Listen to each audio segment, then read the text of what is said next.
প্রিয় দর্শক, ভিডিওটি দেখে আপনারা মনে করবেন আমি কোনো এক পার্কে আছি। আসলে না, এটি কোনো পার্ক না, এটি মালয়েশিয়ার একটি গ্রাম। খুবই সুন্দর গ্রাম, না দেখালে নয়, এজন্য ভিডিওটি করতে বাধ্য হলাম। দেখতে পাচ্ছেন গাছে পাকা পেঁপে ধরে আছে, খাওয়ার মানুষ নাই।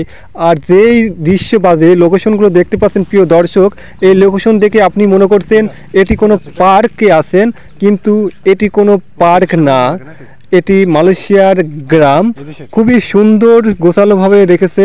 প্রত্যেকটা বাড়ির আঙিনায় আশেপাশে ফুল গাছ, সবজি বাগান খুবই সুন্দরভাবে গোছালোভাবে রেখেছে। আপনি দেখলেই আপনার মন ভরে যাবে।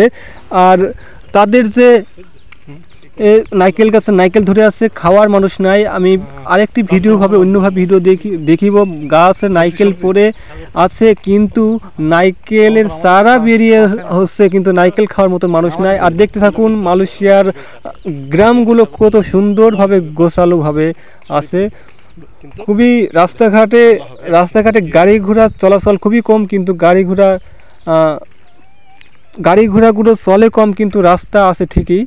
আর প্রিয় দর্শক, প্রত্যেকটা 3 রাস্তার মোড়ে এখন ব্লক 6 মানে নাম্বারগুলো আছে, এত নাম্বার পর্যন্ত। আমরা 4 নম্বর থেকে এসেছি, 4 নম্বর থেকে 6 নম্বরে আসছি। আমরা যাব বাজারের দিকে, যাব কত নম্বরটা জানি না। 2.5 কিলোমিটার পেরিয়ে আমরা যে গ্রামে যে বাজার আছে সেখানে যাওয়ার উদ্দেশ্যে যাচ্ছি। আর সাথে একটু ভিডিও করছি আপনাদেরকে এই সৌন্দর্য দেখানোর জন্য। এটি কোনো পার্ক না, এটি আসলে মালয়েশিয়ার একটি গ্রাম। এই গ্রামটি আপনাদের কেমন লাগছে এবং সেই মন্তব্যটি অবশ্যই করবেন।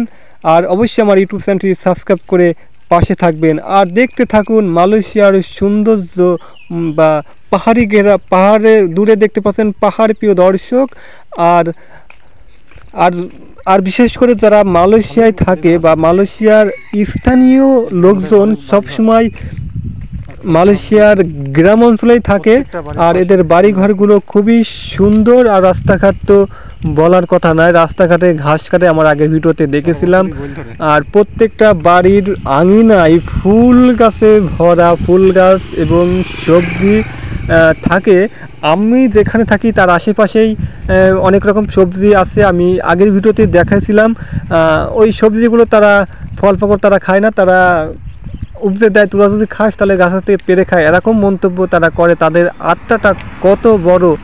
আর এখানকার বিশেষ করে আমি আরেকটি ভিডিওতে দেখেছিলাম, এখানে স্বামী স্ত্রী বা সবাই কোনো কাজকে ছোট মনে করে না, সবাই যে কোনো কাজ করে, নিজেদের কাজ নিজেরাই করে।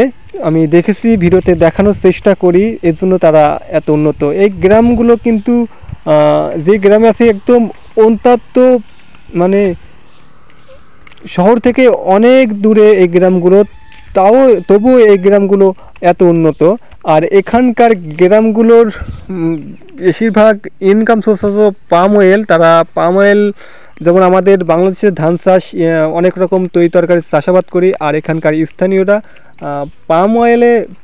পাম অয়েল বাগান তারা চাষ করে বেশি অংশ। গরুর খামার আছে কারোর, তাদের এইভাবে তাদের তো। আর বাড়ি ঘরগুলো দেখলেই বুঝতে পারবেন, প্রত্যেকটা বাড়ির ভিতরে একটা থেকে দুটো প্রাইভেট কার। আমি এক ব্লক থেকে আরেক ব্লক চলে আসছি, ওটা আপনাদের আগের ভিডিওতে মানে কিছুক্ষণ আগের ভিডিওটা দেখছিলেন শুরুতে 6 নম্বরে, এখন সম্ভবত 7 নম্বর ব্লকে চলে আসছি। যেখানে 3 রাস্তার মোড়, সেখানেই একটি করে সাইনবোর্ড লেখা আছে 6-7 নম্বর। আর প্রিয় দর্শক, দেখতে পাচ্ছেন আমাদের মালয়েশিয়ার গ্রামগুলো এবং কত সুন্দর। আর অবশ্যই আমাদের ইউটিউব চ্যানেলটি সাবস্ক্রাইব করবেন।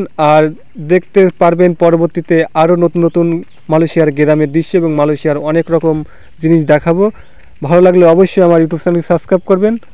এবং যারা আমার ফেসবুক পেজ থেকে ভিডিওটি দেখছেন, অবশ্যই আমার ফেসবুক পেজটি ফলো দিয়ে পাশে থাকবেন। ধন্যবাদ এবং সকল প্রবাসীর জন্য দোয়া করবেন।